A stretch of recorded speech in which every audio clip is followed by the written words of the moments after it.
Good day, South Africa. Good day, world. My name is Prince Babu. Welcome to my channel, Limbobo Bus. Today's topic is simple. I want us to talk about why it has become very expensive in our country to actually find a job, especially if you are still a graduate.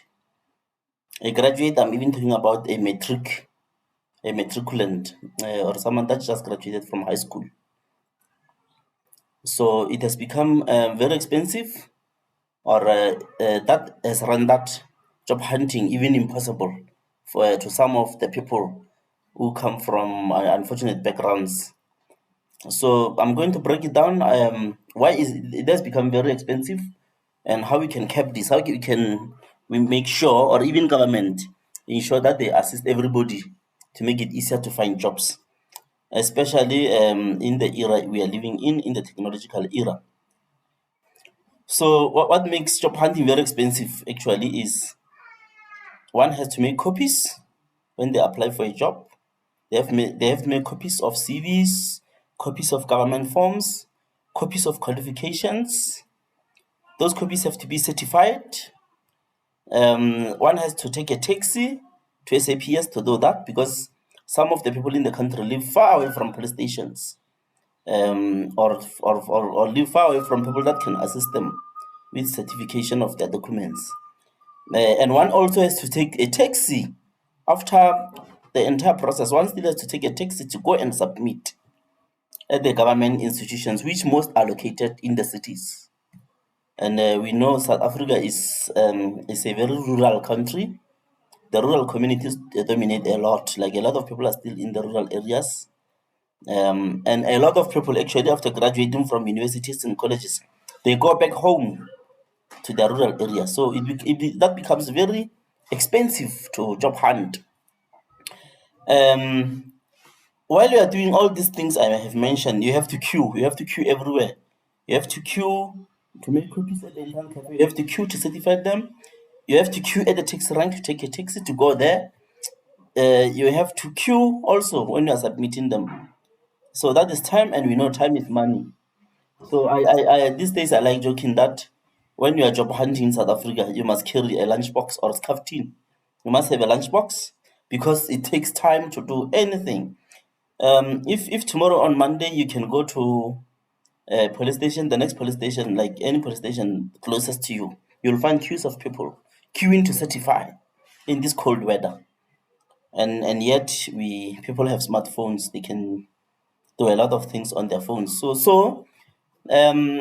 I think so far I highlighted what makes it expensive to job hunt, but I'm not going to just leave it like that. So I'm also going to be constructive to our government. I know some of you guys are working for government, then you are watching. The private sector is a bit far ahead. Not only the private sector, some of the provinces are far ahead in terms of modernizing job hunting and making it easier for people. Like your government of Western Cape, city of city of Tshwane, city of Johannesburg. I know some private institutions, no, some government SOEs as well. Your ESCOM, you can apply online. Your CETA, and most of the government institutions, they have modernized and they allow people to apply online. Um, and then on all these platforms, normally they don't require a lot of things. They just want your profile, your CV alone. So here I'm trying to also assist our government. When I say our government, actually I'm talking about the departments and the provincial governments, to take an opportunity and modernize this process. That way, you'll be actually contributing to the well-being of your communities, because the money they have to use to buy bread, currently they're using it to go and certify and pay for a lot of things, taxi and all the things I've mentioned. When you apply for government jobs in South Africa, those that are not South Africans, there is a form called Z83.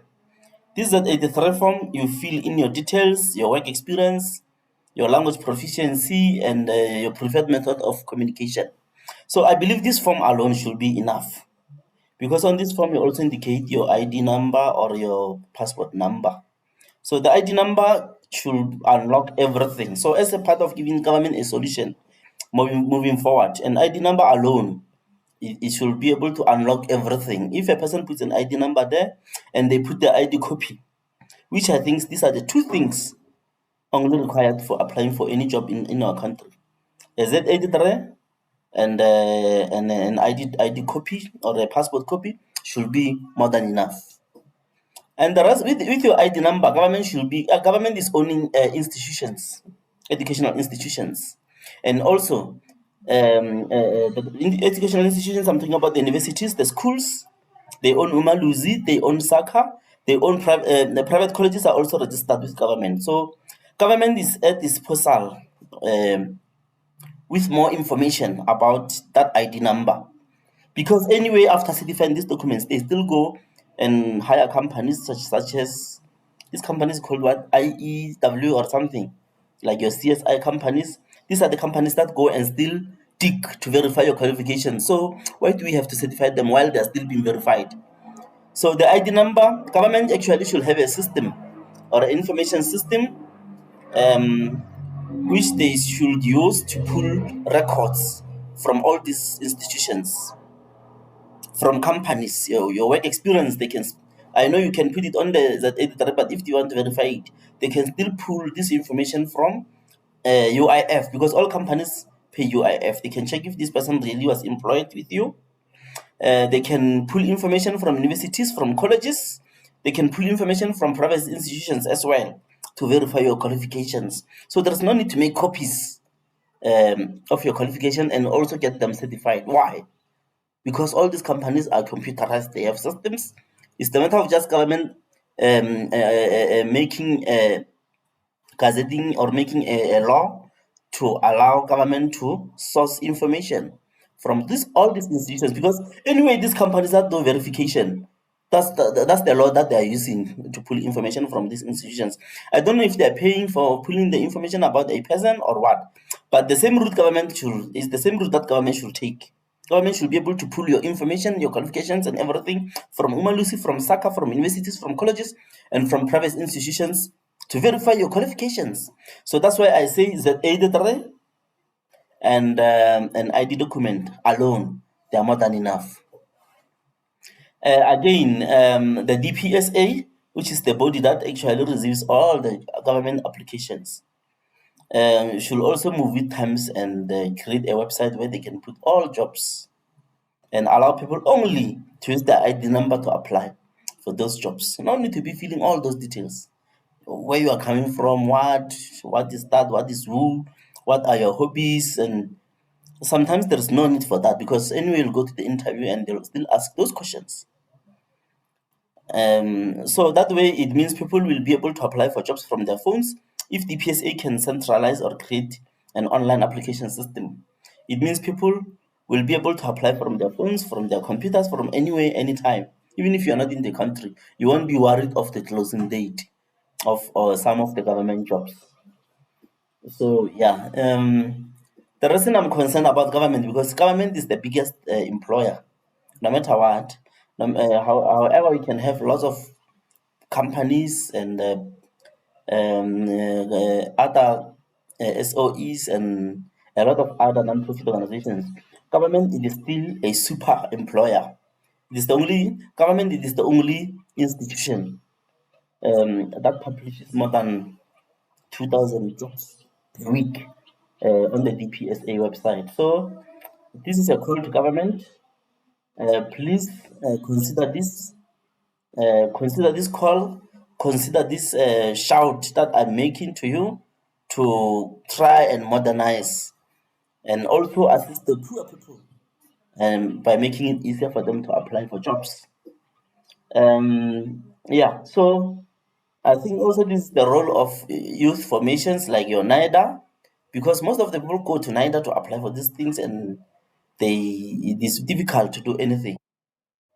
So my suggestion is that government should really look at this with a close, I mean, with a big open eye, closely scrutinize this and provide a permanent solution for applying for jobs. Since you know our people are poor, The money you are giving them, the 350 you are giving them is they should use it to buy food, not to be making copies and taking taxes to apply.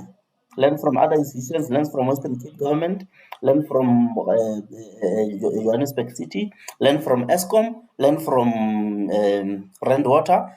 They have all put their job boards. That's what they call them, the job boards. They have all put them in the on the internet in the electronic format. So thank you. Kindly subscribe to this channel, Limbobo Bus. I'll be having more of this in the future. Subscribe, click notification bell, share with your friends. Let's keep the dialogue going on in the social media about this. Z83 and ID is enough to apply for government jobs. Ke a leboga bagešo.